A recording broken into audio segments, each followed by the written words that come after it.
Welcome back, guys, to another UFC video. We are going to break down UFC Fight Night in London. We have a 13 fight card this Saturday, so let's get straight into it. For the first fight, we got Guram Kutateladze going up against Caio Fernandes. Kutateladze is coming into this fight with a win over Vucenic in his first and only fight in 2024. Before that, he was on a 2-fight loss streak. He does have split decision over Mateusz Gamrot, a great win. He is also 2-2 in the UFC, but has had a great career outside the UFC. Fernandes has an impressive KO over Yaya. I mean, he's not the greatest fighter, but still crazy.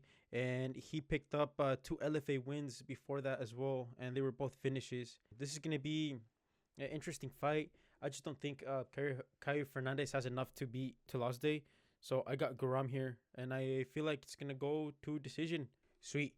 For our second fight of the night, we got England versus Ireland, and Fletcher representing England and Loran representing Ireland. Starting with Fletcher, he's on a 3-fight win streak, with his most recent win coming via arm triangle choke in the second round in his UFC debut. So far, he has got great takedown accuracy. That's pretty much going to be his plan for this fight. It's going to be a grappling heavy plan. Meanwhile, Loran lost his previous fight in a unanimous decision. He was the favorite. He had a great MMA career start, going on an 8-fight win streak in the regional scene and Cage Warriors, but kind of fell off. And in the UFC, he has only won one of his 3 fights.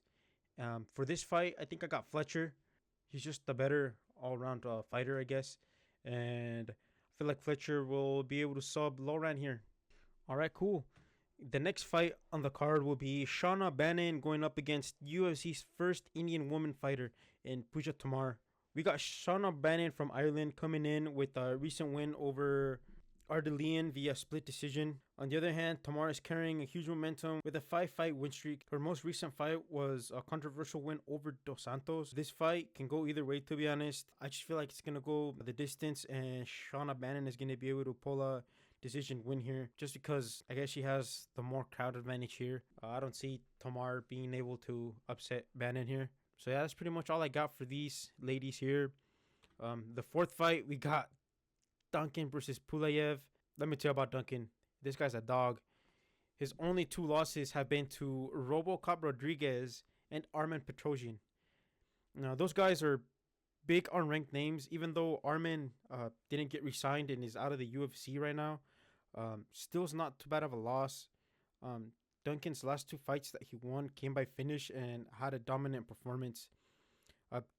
Duncan being Puleyev's debut fight is extremely far from him, and I can't see Pulev winning, even with this huge momentum that he's carrying into this fight, with that 5 winning streak he's on. His most recent win being over Liam Anderson in this Contender Series. These guys are going to stay on the feet, and I think Duncan can win and land the better shots here. My guess is Duncan will dominate all 3 rounds, and he will get a unanimous decision win. Sweet. So our first and only heavyweight fight is Marcin Tybura versus Mick Parkin. It's also our first ranked fight of the night. We got 2 Joes about to throw hands for the last slice of pizza. Nah, I'm just kidding. Tybura is a 39-year-old from Poland. He's a UFC vet with a good MMA career. He's rolling into this fight with a doctor stoppage over Dennis, which was a brutal doctor stoppage too. Tybura was destroying him. He landed some nasty ground and pound. I feel like that will be his plan against Parkin here.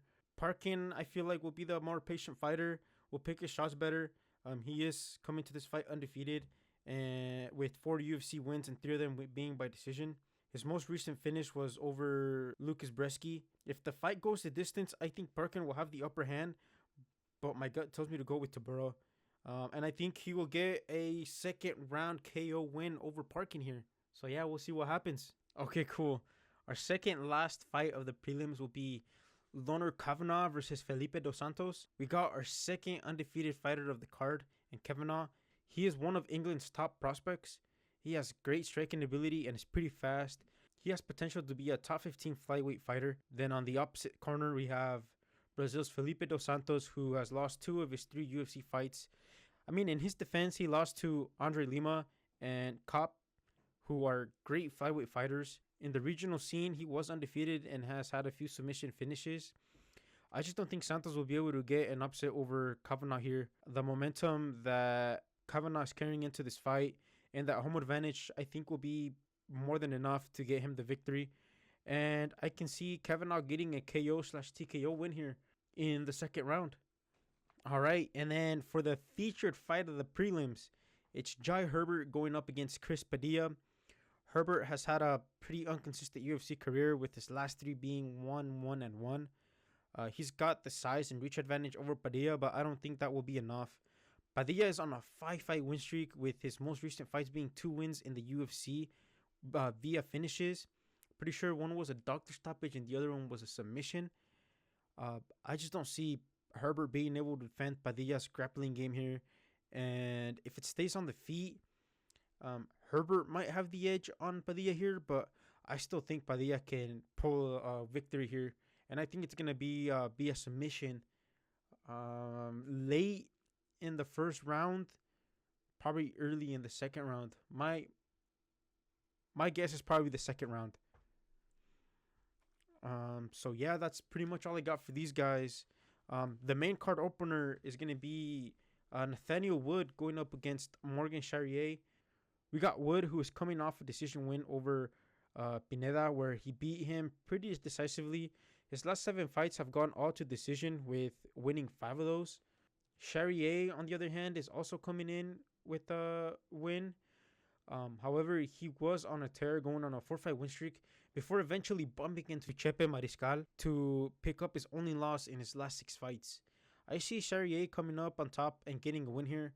In my opinion, he's the crispier striker, and Wood is definitely not at the level of Chepe is. And I feel like this will go the distance, and Charrier will get a unanimous decision win here. All right, moving on.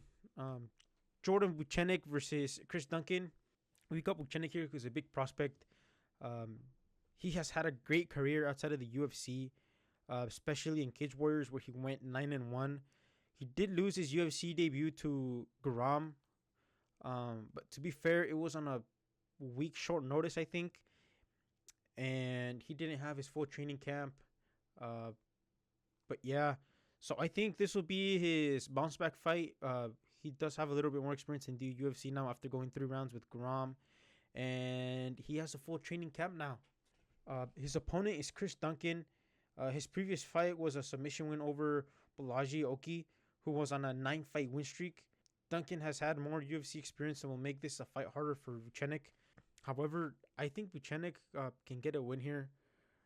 It's going to be a super close fight, but Vucenic definitely needs this win. And I feel like he'll be hungrier, especially after that loss to Garam. And with him having a full camp and more time to prepare, I feel like that would be pretty good for him. And he's coming off a great career in the Cage Warriors, and I feel like some of that is going to translate against Duncan here. So, like I said, I think it is going to be a close fight, and I think Vucenic is going to pull a split decision win here. All right, moving on. Our next fight is a short notice fight between Molly McCann and Alexia Thainara. I don't know much of either fighter besides McCann's crazy spinning elbow that went super viral. Honestly, this fight can go either way. It's going to be a little bit more difficult for Thainara to win here, especially because she's on that short notice, but I still think she can pull the win. And I'm only going to pick her just because she's the betting favorite here. Like I said, I don't really know much about these two ladies, but that's just what I'm going to leave it on. Anyway, moving on to the next fight. We got Gunnar Nelson versus Kevin Holland. Gunnar is on a 2-fight win streak, but has been over 2 mid-fighters. He does have some losses, but they have been to some pretty big names in the welterweight division. Kevin Holland is on a 2-fight loss streak, losing to RDR and Dalize. He got finished by both of them, but other than that, he had a good start to his UFC career, but since then has been super inconsistent. Kevin's got the size and reach advantage here and is a way better striker than Gunnar. However, Gunnar has a better takedown accuracy and better defense. If Gunnar wants to win, he's definitely going to have to take Holland to the ground. But I still think Holland is going to be able to win, and he'll be able to get his upset, and he's going to win by unanimous decision. So yeah, that's my pick for this fight. For our co-main event, we got Jan Blachowicz being challenged by Carlos Ulberg. Jan is coming off a loss to Alex Pereira in a controversial fight that was really, really close. Um, and he has had couple surgeries as well.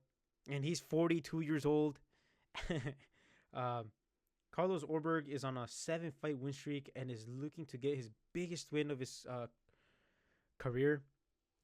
Orberg definitely has the speed advantage and will land more strikes than Jan, but he does take a little bit more shots as well.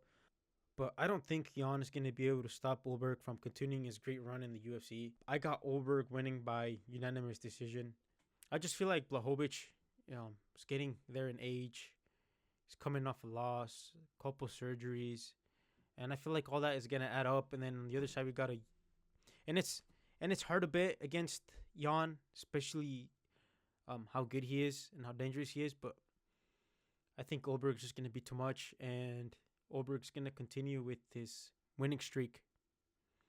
So yeah, I got Goldberg winning by unanimous decision. And finally, our main event of the evening, we got a fight between UK's Leon Edwards and USA's Sean Brady. This was supposed to be a Leon versus JDM fight, but JDM got called up to fight Bilal. It is a month short notice fight for Sean Brady. Leon Edwards is coming off a title defense loss to Bilal, where he got pretty much dominated. But before that, he was on a crazy UFC run with 12 straight wins, including big names like Covington, Usman, Nate Diaz, and Dos Anjos. I don't understand why he is the underdog here. He's a great all-rounded fighter, and it isn't like he's on a big fight loss streak or something like that, or that he's lost to scrubs, But yeah, and then we got Sean Brady. His only loss is to Bilal, where he got finished in the second round back in 2022. He does have wins over Gilbert Burns and Kevin Gastelum, which are his most recent fights, and some great wins, by the way. Brady's a great wrestler, but we will have a hard time taking down and out wrestle Edwards. On paper, Brady is a better striker by landing more and has a better percentage than Edwards. But if Edwards picks his shots better and counters, he can clip him with the better shots. And I just feel like Edwards is going to be able to get the dub here by KO/TKO in the third round. I still don't understand why he is an underdog, but I feel like he can pull the upset and beat Brady here.